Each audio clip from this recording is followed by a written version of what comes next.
time you walk into the room, got me feeling crazy, shot my heart boom boom. Any other boy would stare, but me I look away, cause you're making me scared. Trying not to breathe, 1, 2, 3. Bismillahirrahmanirrahim. Assalamualaikum warahmatullahi wabarakatuh. Perkenalkan, nama saya Lidiawati. Saya sedang kuliah di Siti Hafaz atau biasa disebut dengan Sekolah Tinggi Ilmu Tarbiyah Hafizah Pansuri Kota Subul Salam. Sekarang saya sudah semester 6. Jadi pada video kali ini saya akan membuat sebuah video untuk menjelaskan tentang sebuah mata kuliah yang berjudul Pembiayaan Pendidikan. Nah, di sini judul dari materi saya di sini adalah yaitu pendekatan pembiayaan pendidikan. Nah, di sini saya akan menjelaskan apa itu pendekatan pembiayaan pendidikan. Di sini saya di kelompok 10, namun di sini saya akan membuat video tentang memang menjelaskan masalah pendekatan pembiayaan pendidikan. Nah, di sini kita bahas dulu sebelumnya di latar belakang. Jadi, pendidikan itu memerlukan pembiayaan pendidikan yang memadai untuk menjamin kualitas ya, teman-teman.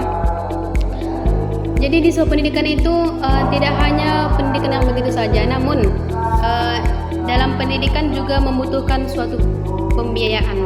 Contohnya seperti untuk memenuhi sarana dan prasarana, untuk melengkapi keperluan-keperluan di setiap pendidikan tersebut. Nah, itu yang dimaksud dengan pendidikan di latar belakangnya.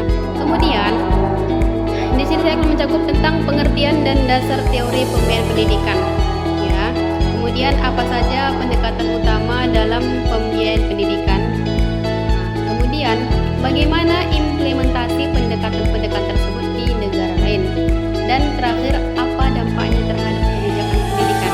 Nah, dari judul tersebut kita dapat mengetahui bahwasanya pengertian pembiayaan pendidikan itu adalah proses alokasi sumber daya keuangan untuk mendukung kegiatan pendidikan, baik langsung seperti pengajaran maupun secara tidak langsung seperti sarana dan prasarana administrasi. Nah, kemudian di sini saya juga menjelaskan dasar teori ekonomi. Yang pertama ada mencakup human capital, kemudian ada signaling pendidikan sebagai penanda kemampuan di pasar kerja. Nah, kemudian ada lagi eksternalitas manfaat ya, manfaat sosial di pendidikan. Kemudian ada lagi keadilan, pentingnya distribusi sumber daya yang merata. Nah, di dalam pembiayaan pendidikan itu sangat memerlukan ya teman-teman.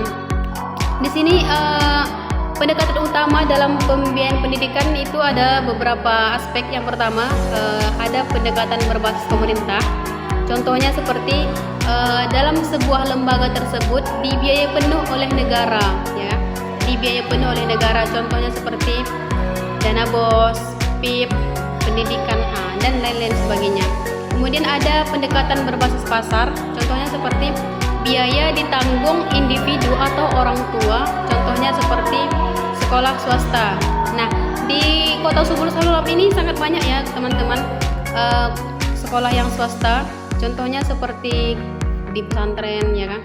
Ada di pesantren beberapa di Kota Subul Salam ini yang swasta.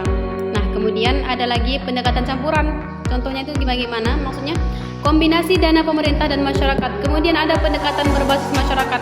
Maksud itu adalah yang dikelola dan dibiayai oleh masyarakat lokal. Nah, begitu teman-teman ya pendekatan utama. Kemudian ada lagi analisis dan implikasinya. Jadi tiap pendekatan itu punya kelebihan dan kekurangan. Nah, efektivitas tanggung jawab konteks, efektivitas tergantung konteks ekonomi sosial. Kemudian intinya kan setiap pembiayaan pendidikan itu ada kelebihannya dan ada kekurangannya ya. Seperti yang kita ketahui bahwasanya setiap lembaga pendidikan itu sangat membutuhkan pembiayaan. Contoh seperti yang telah saya jelaskan tadi, tidak usah jauh-jauh, di dalam ruangan kelas itu pasti membutuhkan alat-alat belajar. Contoh seperti spidol, papan tulis, buku, meja, kursi dan lain-lain sebagainya. Nah, itu yang dimaksud dengan sarana dan prasarana. Nah, Jadi dari judul tersebut bisa kita simpulkan bahwasanya pembiayaan pendidikan ini ya sangat penting untuk kita dalam sebuah lembaga pendidikan. Jadi kalau misalnya tidak ada pembiayaan pendidikan, kita nggak tahu sekolah tersebut bagaimana. Pasti sekolah tersebut sangat banyak kali kekurangannya ya teman-teman. Jadi pendekatan pembiayaan pendidikan ini sangat penting dan harus juga kita pahami bagaimana supaya pendidikan itu berjalan dengan lancar, bagus digunakan. Dan contoh seperti dana BOS itu tidak boleh kita gunakan untuk sembarangan. Harus kita gunakan memang di mana yang memang harusnya kita penuhi. Contoh misalnya di sekolah itu tidak ada printer. Jadi di sekolah itu wajib kita membeli printer kalau misalnya dana BOS sudah keluar ya teman-teman. Nah, mungkin demikian pembahasan yang dapat saya sampaikan. Lebih dan kurang saya mohon maaf. Saya akhiri dengan wassalamualaikum warahmatullahi wabarakatuh.